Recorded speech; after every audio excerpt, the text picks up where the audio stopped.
What is going on, everybody? My name is Ciara Lawler. Welcome back to another week of Hero or Zero. This is the Heroes for Hire podcast. We are back again talking one comic book character, as we do every single week. We talk their good points and their bad points, and we just generally give you a bit of a rundown of everything to do with that character. As always, I am joined by my partner in crime, Mr. Shaun. See, what the listeners don't know is that you actually said my name backwards and then I reversed it in the edit. So who's to know whether that sounded good or not? One of these days, I'm going to say it normal again. And it's going to be weird. Because I just decided to just start entertaining myself. Well, that's the thing. Like, I throw you weird comedy bits every week. And then you throw me just messing up my family name. I just want you and all your ancestors to probably be ashamed of themselves. We are. Not too much to ask. We all are, Connor. Oh. All the time. Well, that's good. Yeah. I deserve a lot of pay. On that positive note, Shaun, what is Hero Zero? Oh, this is where we take one comic book character every single week. You normally take DC characters. I normally take Marvel characters. We just give everyone a bit of a rundown about everything to do with that character. Last week, I did Kate Bishop of Hawkeye fame.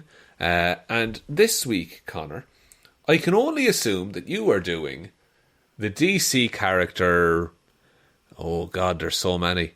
If you... By the way, you have to pick someone, but you're going to make me look bad or good, depending. If you make me look bad, if you're like, you picked the Joker, like I didn't. Kilowog. Well done, but it's not Kilowog. No, imagine a Kilowog episode. Shout out to Kilowog. 4 minutes long. I'm doing a little lady. Now, you might know her. She's pretty famous amongst DC, and I think is probably one of the biggest badasses on all of DC comics, because I'm doing Talia Al-ghul. Ah, okay. Yes. I know Talia Al-ghul. A lot of people do know of the character. She's been in a lot of media over the last 20 years. So she first appeared in 1971. And when she first came in, it was more of like the Silver Age of comic books, really, when she first came in. And during that time, she was mostly basically just like a helper to Raish, or Raz, if you want to get real specific on it. Ras Al Ghul. Rasputin, as I will name him for the rest of this report. So... there's definitely someone's like, that's not right. You have to say Ross. Incorrect. I might mix it up throughout the report, might say it different ways. But basically, Talia was just like his daughter, his helper. And it wasn't until the events of Crisis on Infinite Earths, so that's around 85, 86, that she became one of the more popular characters in DC. And was redesigned into like the Batman lore and everything.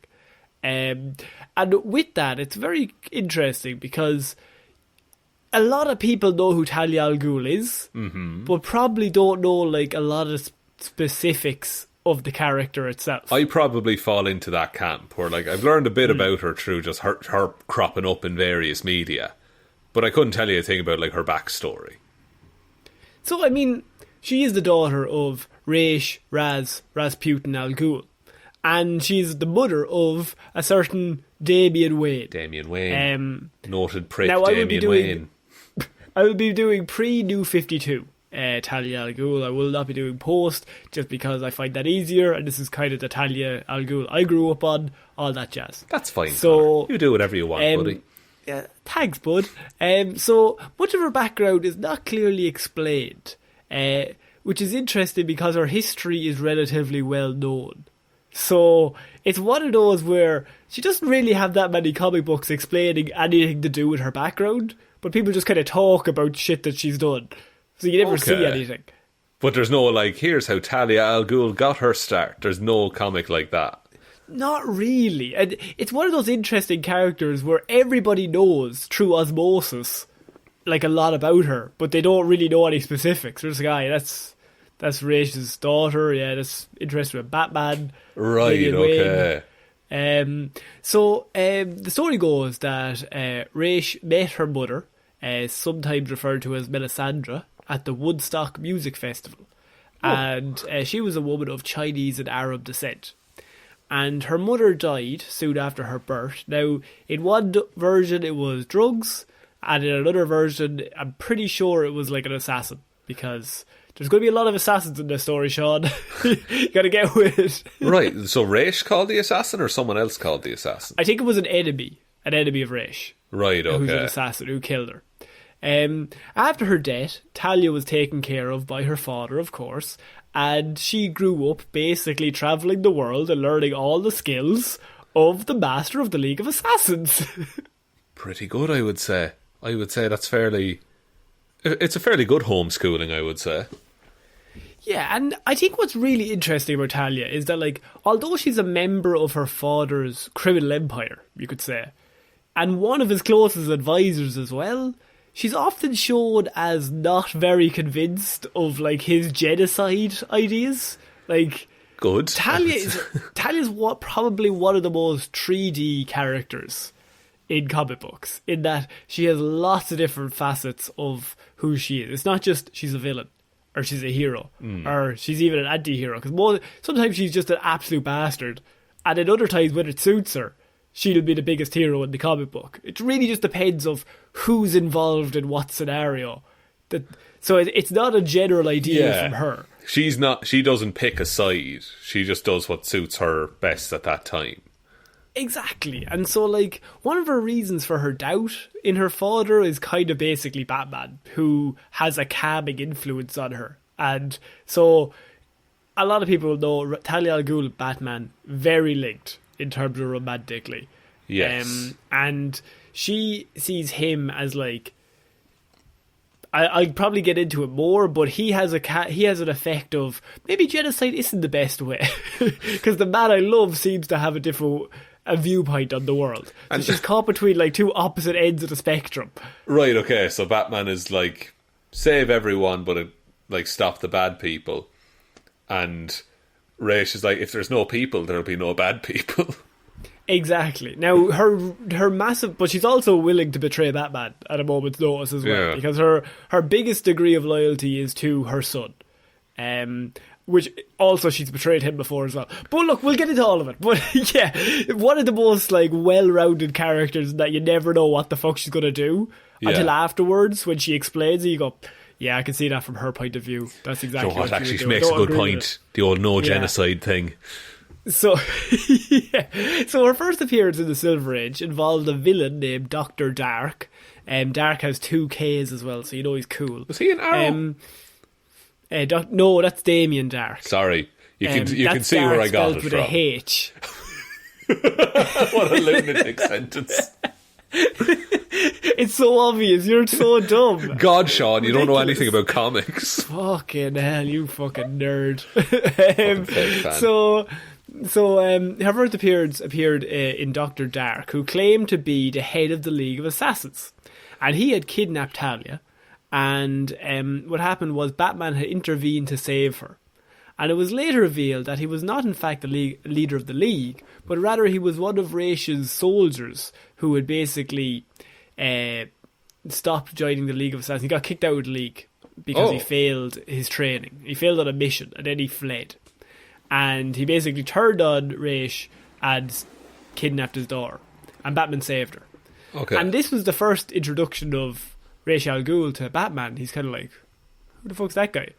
That's interesting. Yeah, he took on a League of Assassins member, essentially, and lived. Yeah, so soon after, Rasputin appeared in the Batcave and admitted that... I'm going to change every time. And admitted that he needed help, as Talia had been kidnapped again. Oh. And, however, this was a staged scenario, as Raish was curious as to whether Batman was a worthy candidate for his daughter's love, and as the potential father of his grandchildren and heir to his empire. Holy shit, so they've met like once, and Raish is just like, no, this is the dude. This could be the dude. Because Talia kind of showed an interest in him. I was like, he's interested. Right. And Raish was like, my daughter's romantically involved. If she's interested in you, I need to suss you out immediately, because you will be the heir to the throne. I guess, yeah. And... presumably, it was like he's got to be happy with like peak human Batman, surely. I mean, he is. And so Batman turns up and he foils Dark's plan. And Ra's is like, this is the guy. Like, the great irony about Ra's al Ghul is that he's never going to give up the Empire because he just keeps reviving himself, so he never dies. So it doesn't matter. Yeah, but he still makes these plans and has these contingencies. Yeah, like, oh yeah, when I die, they'll take over, kind of thing. And so Batman saves her. Everything's going well. And Dark is being taken away by the authorities, but he turns around the last second and he's about to actually kill Batman. He's going to attack him. Just like one of those last ditch of like the villain is in handcuffs. He's like turns around. He's like one last roll the dice. Yeah. Talia shoots and kills him immediately, basically showing she's not a damsel in distress at all. It's just a plan that'd be like, I wonder if Batman can save her from this situation. But right. It shows two things. One, Talia's a badass. And two, she was raised by the League of Assassins, so she's never going to be a damsel in distress.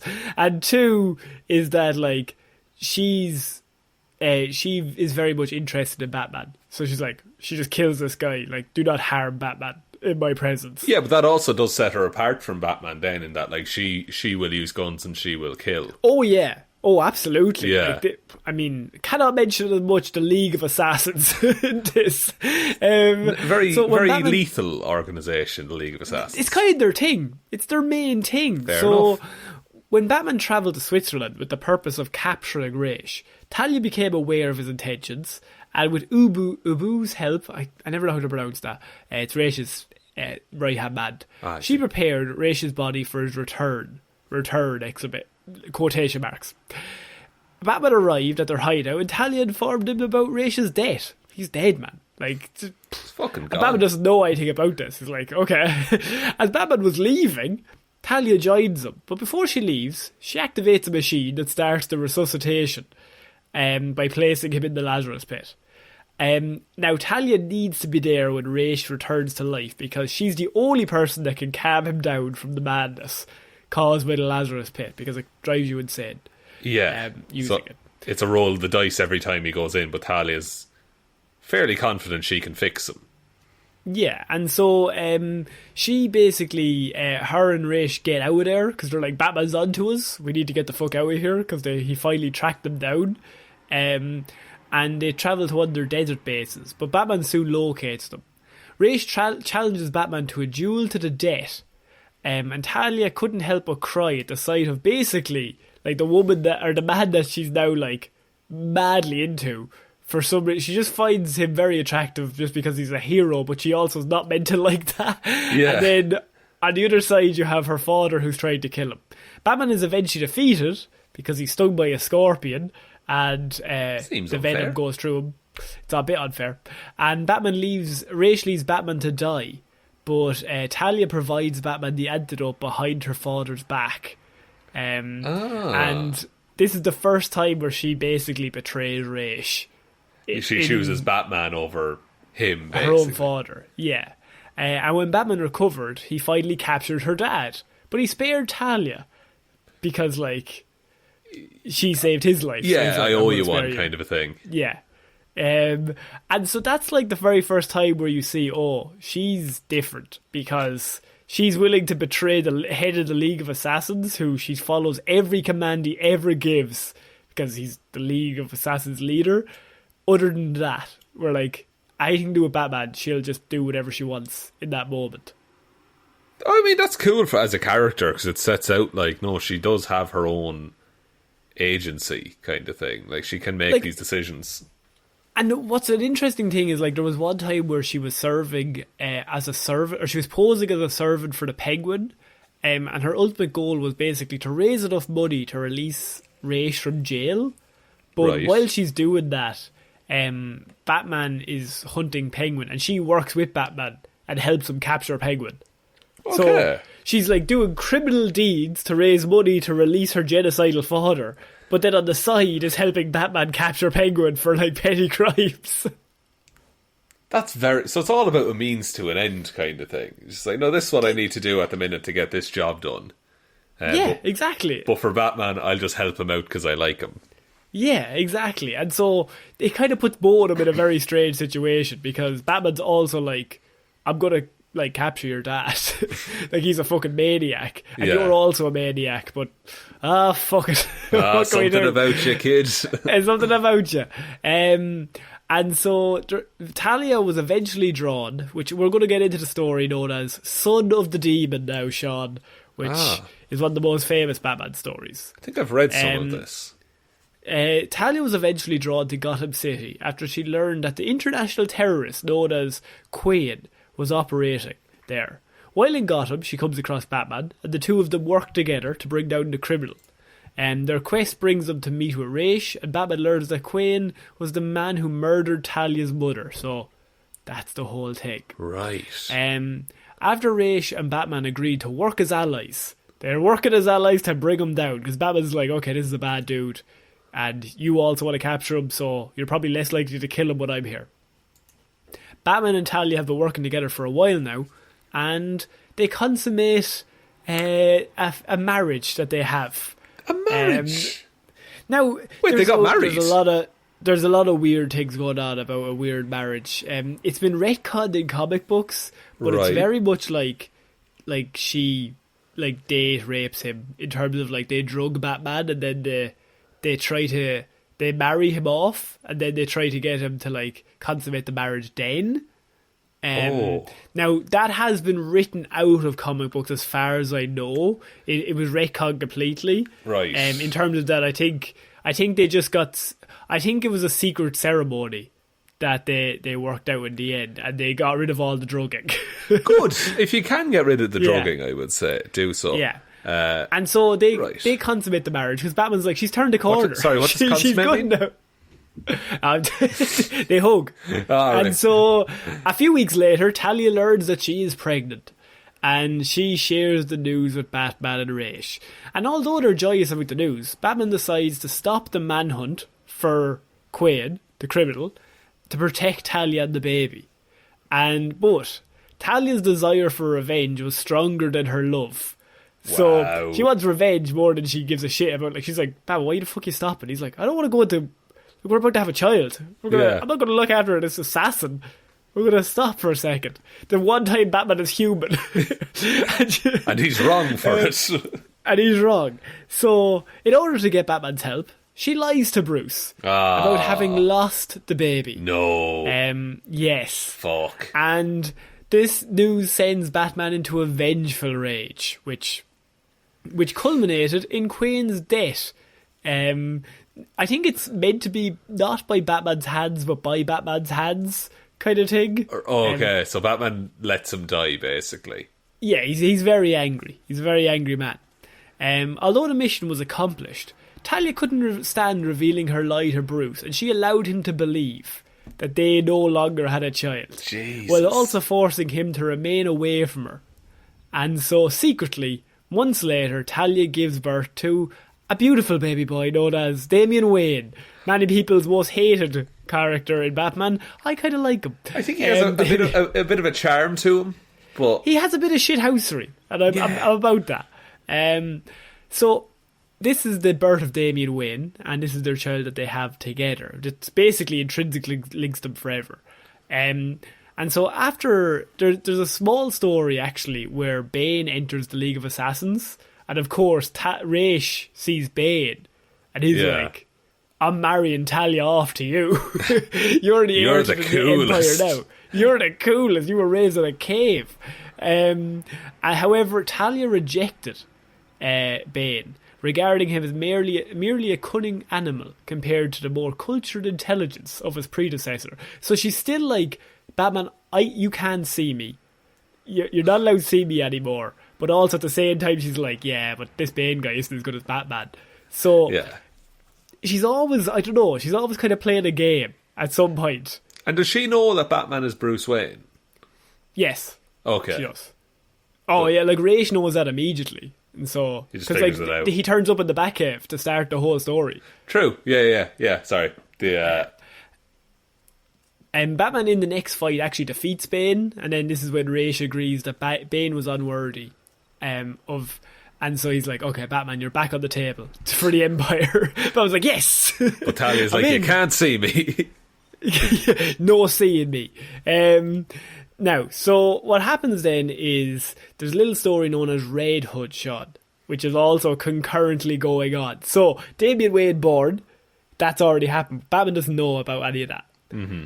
At the same time, Jason Todd has died at the hands of the Joker. Beaten to death with a crowbar and then exploded. Unbeknownst to him, he's created a Robin, but also lost a Robin around the same time. Batman brings his body back to Gotham and buries him with the rest of the Wayne family. However, Jason was resurrected through, and you're not going to like this, a time-altering event related to Superboy Prime. We're not going to get into it. It's a whole thing. You think Marvel is bullshit, Connor? I mean, it's comic books. Nobody's ever dead. So he's brought back to life through bullshit means. Although Jason is returned to life, his body and mind were still broken from the Joker's attack. Beaten with a crowbar to death and blown up. That'll do it to a man. Yeah. Out of love for Batman, Talia took Jason to her father, and Jason spent months in the care of the League of Assassins. Oh, no. Although his body recuperated, Jason's mind was shattered. So seeing no other way to help him, Talia took Jason to the Lazarus Pit and threw his body in while her father was regenerating himself. Jason was fully revived in both body and mind. Immediately after, to spare Jason her father's wrath, she aided in the boy's escape. And she actually aided Jason financially and provided information in order to help him recover his life back. Done Jesus. All because she's in love with Batman. Yeah, she was like, this is basically Batman's son that I'm helping here. Yeah. Now, she won't let him see his actual son. She doesn't want him to know that he exists. No clue at all. But it's like, I think it was probably more guilt. That she's like, I'm not allowing him to see his, and he's lost a son. I'm going to help him in my weird, fucked up way by bringing this son back to life and making him crazy. Yeah, because he is crazy after the Lazarus. Like, he's angry and vengeful and all that kind of stuff. Yeah, he becomes Red Hood for a long time. Now, New 52 makes him more anti-hero. Like, he's part of the family. He's basically the Punisher.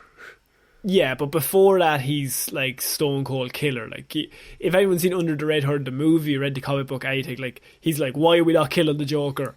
Like, we should just kill the Joker. Just kill the Joker. It's not that hard. Solve everyone's problems. To kind of tell you how highly esteemed Talia's held in DC, Lex Luthor runs LexCorp. Mm-hmm. And when Lex was president of the United States, he needed someone to look after LexCorp while he was gone. And he chose Talia to run LexCorp. Wow. All of LexCorp. Because she's seen as one of the smartest human beings alive. And does he know she's in the League of Assassins? Oh, he knows. Oh, okay. But he's also like, because she had become, I think she was disillusioned with the League at this point. So she's like a free agent. Right, okay. And he's like, you're the smartest person currently on the market. And I'm a genius, but I can't run it. I'm the president. You can run it. Now, sounds good. You're like, she's working with Lex. She must be evil. Although she seemingly supported Luthor, Talia was also secretly working to undermine him, anonymously leaking news of his underhanded dealings to Superman on the side. My God. And when the time came for Luthor's downfall, she sold all of LexCorp's assets to the Wayne Foundation, leaving Luthor penniless and his crimes exposed. So she took down Lex Luthor on her own, basically. Yeah, like, she's just not someone to underestimate. Like, Lex just thinks, oh, she's smart, she'll look after the company while I'm gone. But she is a lot, like, Lex just sees her as, oh, she's a villain. She's like us. She works for the League of Assassins. She has her own motives. She doesn't give a fuck about, like, stopping Batman or Superman. She doesn't care. Yeah, she's kind of ruthless. Like, she will just get it done. And she's like, giving information to Superman. Because she's like, yeah, it might be funny though. Bit of shithousery. Just get what's coming to him.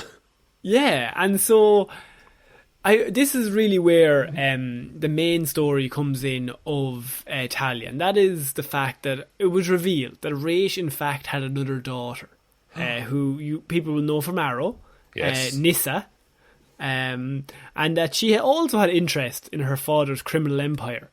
And this is really where Talia kind of has a bit of an issue, because Nyssa comes in and she's the other daughter of Raish. And Talia's always like the chosen one. Now she's no longer the chosen one. Now there's two of them. Yeah. And so at first she befriends Talia, but then after several months of like befriending her, pretending everything's cool, Talia lets her guard down. This is my sister. It's all good. Nyssa kidnaps her and brainwashes her into killing their father. Using the Lazarus pit, Nyssa kills Talia and resurrects her over and over and over again, basically driving Talia insane. That's twisted. Yes. So she That's really cool. Kills her, yeah. Lets her come back to life, kills her again, lets her come back to life over and over until Talia basically loses her mind. Jesus. That is the long game. Like, to get her to let her... Just months and months just for one chance. Because once she's killed once, that's it. Like, and then it's just resurrect and kill, resurrect and kill. Yeah, that's it. Over and over again. It's insane. And so, like, she could just stand there with a machine gun at the side of the lake. Just ready to go.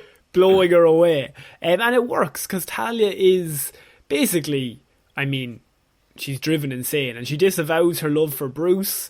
And both her and Nyssa take over the organisation. They become the head of the League of Assassins, replacing Raish. But Talia's still insane at this point. Yeah, and she's like, doesn't want anything to do with Bruce. She's like, I'm now the leader of the League of Assassins with my sister. And she's like full evil because she's been driven insane. Yeah. From then after, she considered Bruce her enemy. And she actually joined the Secret Society of Supervillains as one of its core members. So she's got, like, she's just been fully, like, taken away from all of her, like, 3D-ness. Like, now she's just evil. She's just, like, she's comic book evil now. Yeah.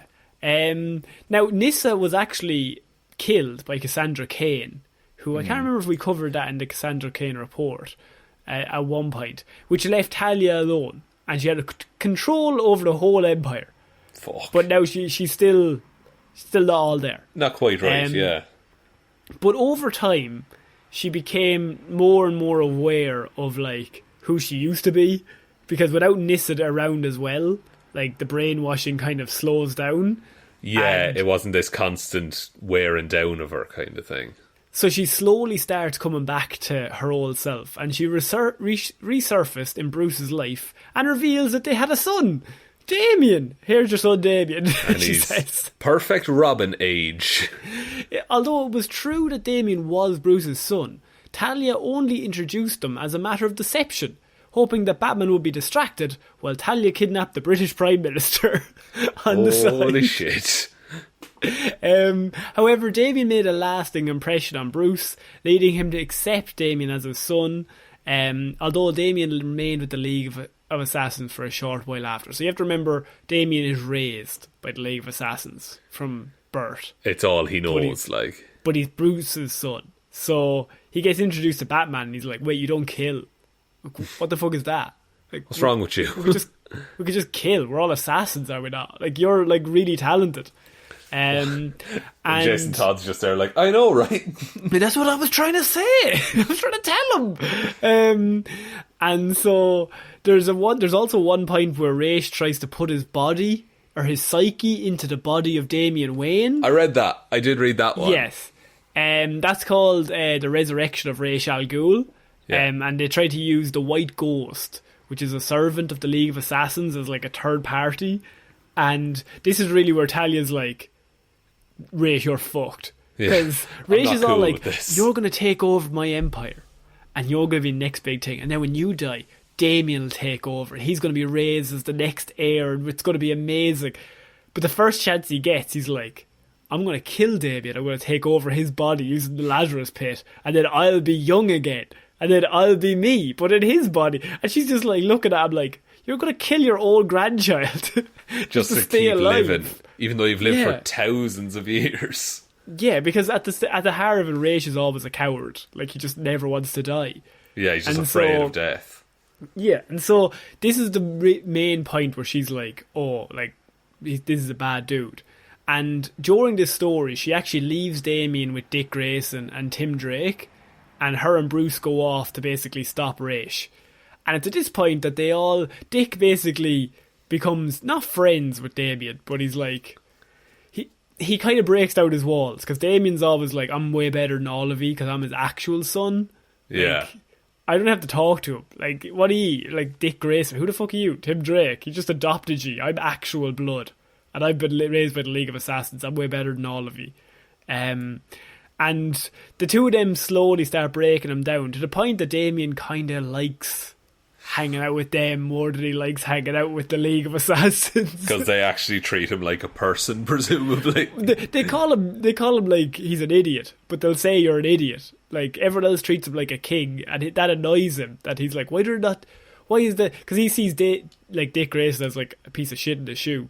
And he's just like, why is this servant talking back to me? And Dick's like, who the fuck are you, kid? Shut up. So it's with all this, he kind of starts to like hanging out with them. And during this fight, Talia actually fights with Batman against Róisín as well. That's pretty cool. So it's like a weird side where she's on the side of the heroes, which is good. Now, the main story of Talia in terms of when Batman passes away, so this is during Batman R.I.P. So there's a whole story, if anyone doesn't know, in like 2007, 2008, of Batman dies, and there's a whole big vacuum in Gotham, and Dick Grayson has to take over as Batman, and there's no Robin, because Tim Drake and him... Dick Grayson basically looks at Tim Drake like, you're not my Robin, because like we grew up together. It's weird if you were my Robin. Yeah. And so when Batman passes away, well, first of all, when the first sign of Batman even being in trouble by the Black Glove company, or the party who basically tried to kill him, Talia's immediately in Gotham with Damian Wayne. And she turns up, the two of them basically turn up like, what's happening? Bruce, talk to us. Why are there people trying to kill you? Yeah, who do we need to kill to stop this happening? And unfortunately, they don't save him. Batman is killed. But within that, she leaves, Damian tells her, I want to stay here. And she's not a big fan of that. Because she's like, why? And he's like, I want to stay here with the family because they need me. Like, this is where my father used to grow up. I want to see from his point of view what's going on. And so while this is happening, Dick Grayson makes Damian his Robin. Mm-hmm. And this starts probably my favourite Batman and Robin comic book run. And I've talked about before. It's Grant Morrison, I'm pretty sure. But it's the 2009 run. It's like 26 issues, but Dick Grayson as Batman is jokey, and Robin with Damian Wayne is all serious. So it's the roles are completely swapped, and Damian just never takes Dick seriously, but he's like the Robin. He's like, you're an idiot. This is clearly what we should do. He's the sidekick, like, and he's taking control, or trying to take control. So what happens is, Talia turns up, and she does not like this. She actually puts a bounty on Damian's head, because she's like, you've betrayed the League of Assassins. Fucking hell, by man. staying in Gotham. This family. Yeah, like, it's all fucked. And it gets even worse, because she actually then reveals that she's been cloning Damian. What? Yes. Clones? Because... a clone saga, Connor. She started cloning Damian after realising that he had completely sided with his father's circle during the confrontation. And was no longer her son, because it was always just the two of them. Like, no matter what Róisín did, they were always together. And now Damian's kind of left her as well. And she will literally die for Damian, but she'll also be like, I'm willing to kill Damian and clone him to do another I'll one. still have a son at the end of this. Yeah, so she was too much of a perfectionist to love her son after he defied her in such a manner. And Talia declared him no longer welcome in the House of Ghoul. And that's kind of going into the new 52 of how it ended. Now, since then, there's been a lot of changes, but that's kind of my version of Talia, is like a very layered character who just kind of alternates between many different kind of motives at any given moment. Yeah, like and I see what you mean, that you get most of her backstory from her interactions with other characters, and it's like she's just always there. And she's always just doing her own thing, pretty much. I think the one time that she went out on herself, like when it's not about Damian or Batman or Róisín, and she's like an amazing character herself, is when she takes over LexCorp. And that's... Yeah. And what becomes cool there is she's feeding information to other superheroes. But like she's chosen because of her wits, because she's a genius. And she does have genius level intellect. That must be said. That's one of her powers and abilities. And she's a regular human, no superpowers. And repeated exposure to the Lazarus Pit has left her in peak physical condition, perhaps as advanced as Bruce or other elite heroes. Okay. They've also increased her lifespan, so due to her training, she's like a master in armed and unarmed combat. Like, you do not want to fight Talia Al-ghul. She will fuck you up. She will destroy you. She will destroy you. She's also like unkillable, because if you kill her, they'll just bring her back to life. She's also a master tactician. And I mean, she's just a master of strategic ability. She's also just able to run any crime organisation you want. Any organisation you want. She's like a proper like just leader. Yeah. Now, my favourite finish of Talia's life is kind of the most poetic finish has actually happened. Animated version is Batman Beyond, and it's an episode called Out of the Past. And I don't know if you know this one, but there's an episode of Batman Beyond which is, of course, set in the future. Old man Bruce Wayne. Yes. And Talia Al-ghul shows up, and she still looks, I don't know, like 30.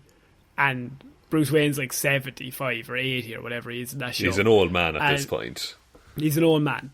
And she shows up and she's like, Bruce, I'd like to put you in the Lazarus Pit just for a few seconds, and we'll knock like 30 years off your life, and you'll be back to your prime.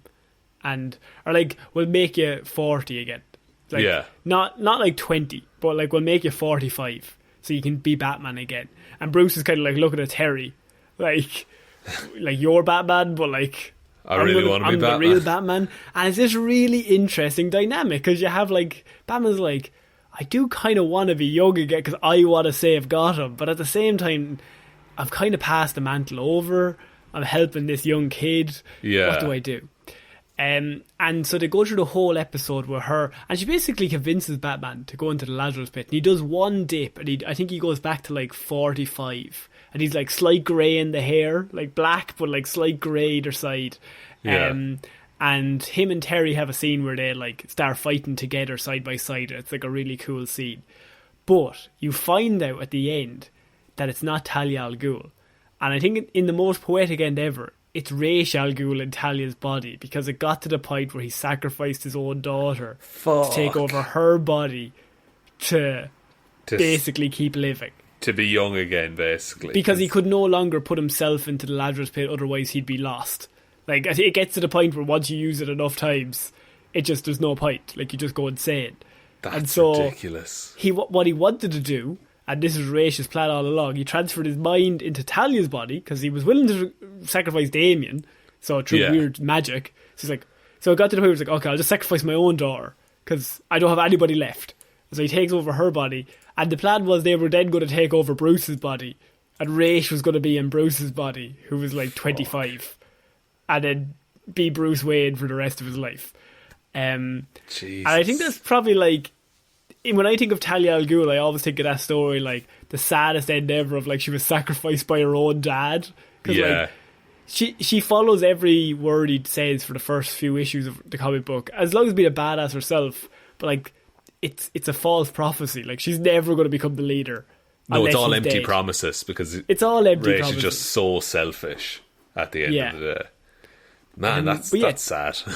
Yeah, but Talia Al-ghul, one of the most interesting and probably like just coolest characters in all. And why Batman's Rogues Gallery is so good is that she's just one of them. Like, that is a really 3D layered character to just have there. But if she doesn't show up for 100 issues, nobody thinks anything of it. But if she shows up once, you go, oh fuck, okay, this must be serious. The League of Assassins are here. What's going on? That's really cool. Again, like, I didn't know. I knew about this character. I didn't know what this character was about, though. So that's really good to know. She's criminally underrated, I would say. Like, I feel like Raish gets a lot of the attention in like general audiences. I think she's the much more likeable one, but like, she'll also chop your head off. Most of the time, she doesn't like most people. She trusts very few people. She doesn't trust anybody. But she just likes Bruce Wayne a whole lot. She likes Bruce Wayne and Damian Wayne. Okay, so that's two. Yeah, that's basically 2. I don't think she likes Nightwing or any of them. Can take or leave him. No, that was a really good report, Connor. Would you like me to take us out? Yeah, please. Thank you, everyone, for listening to this episode of Hero or Zero. We will be back on Monday with Movie Mondays, Wednesday with Weird News Wednesday, and next Friday with another episode of Hero or Zero. If you want to support the show, you can support us over on Patreon, and you get access to things like movie commentaries and things over there.